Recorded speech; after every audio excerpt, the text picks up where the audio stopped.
15 अगस्त 1947 को यह देश आजाद हुआ।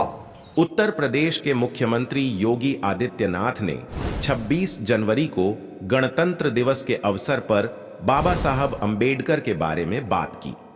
उन्होंने कहा कि यह अवसर हमारे लिए महत्वपूर्ण है और बाबा साहब के योगदान को याद करने का समय है। मुख्यमंत्री योगी ने बाबा साहब के संविधान निर्माण में योगदान की प्रशंसा की और कहा कि उनके योगदान को भारतवासी युगों युगों तक स्मरण करेंगे। उन्होंने यह भी कहा कि संविधान में सेक्युलर और सोशलिस्ट शब्द डालकर कांग्रेस ने बाबा साहब के साथ अन्याय किया है। जय भीम दोस्तों, में रोजाना आप सभी लोगों के लिए बाबा साहब से जुड़ी छोटी बड़ी हर जानकारी की वीडियो लेकर आता रहता हूं। अगर आप चैनल पर नए हैं तो चैनल को अभी के अभी सब्सक्राइब करें। तो चलिए वीडियो को शुरू करते हैं। योगी आदित्यनाथ जी कहते हैं, बाबा साहब अंबेडकर एक महान नेता, अर्थशास्त्री और संविधान विशेषज्ञ थे, जिन्होंने भारतीय संविधान के निर्माण में महत्वपूर्ण भूमिका निभाई थी।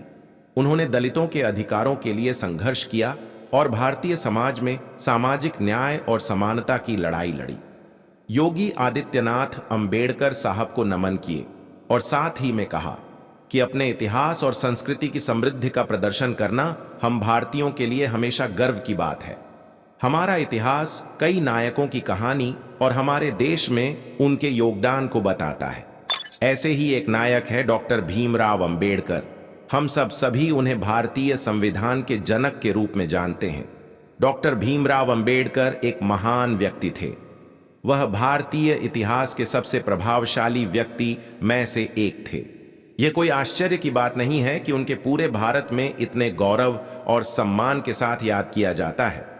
हम सभी उन्हें भारतीय संविधान के जनक के रूप में जानते हैं, लेकिन उनका योगदान सिर्फ यहीं तक सीमित नहीं है।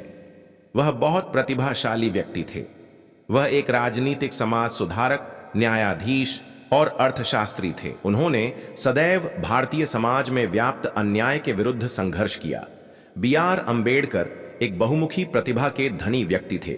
वह एक राजनेता, एक वकील, एक अर्थशास्त्री और एक समाज सुधारक सब कुछ में एक थे। बाबा साहेब अंबेडकर दलित बौद्ध आंदोलन के पीछे भी एक प्रमुख शक्ति थे। इसके अलावा यह व्यक्ति उस समय भारतीय समाज में मौजूद संख्या असमानता का मुकाबला करने के लिए प्रतिबद्ध था। बाबा साहेब अंबेडकर ने अन्याय के खिलाफ अपने संघर्ष के तहत अछूतों की ओर से एक अभियान चलाया। भारत की आजादी के बाद वह देश के पहले कानून एवं न्याय मंत्री बने।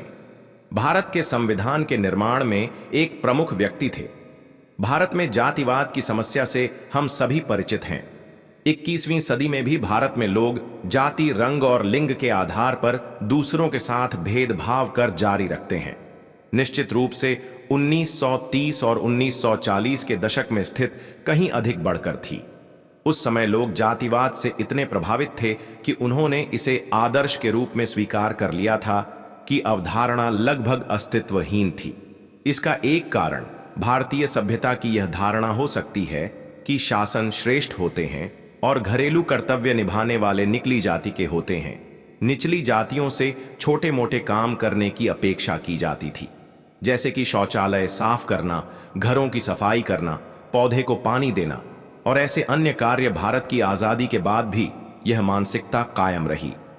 परम पूज्य डॉक्टर साहब भीमराव अंबेडकर को संविधान मसौदा समिति की अध्यक्षता करने का विशेष अधिकार दिया गया था।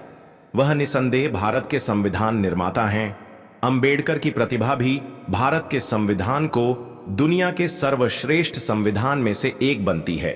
अंबेडकर ने एक पाठ का मसौदा भी तैयार किया जिसमें विभिन्न नागरिक स्वतंत्रता और सुरक्षा उपाय शामिल थी। अंबेडकर को भारत के सबसे महत्वपूर्ण व्यक्ति में से एक माना जाता है। इस महान भारतीय देशभक्ति का नाम इतिहास में और सभी भारतीयों के दिलों में हमेशा जीवित रहेगा। मुख्यमंत्री योगी के बयान से यह स्पष्ट होता है कि बाबा साहब अंबेडकर के योगदान को भारतीय समाज में हमेशा याद रखा जाएगा और उनके आदर्शों को आगे बढ़ाने के लिए काम किया जाएगा।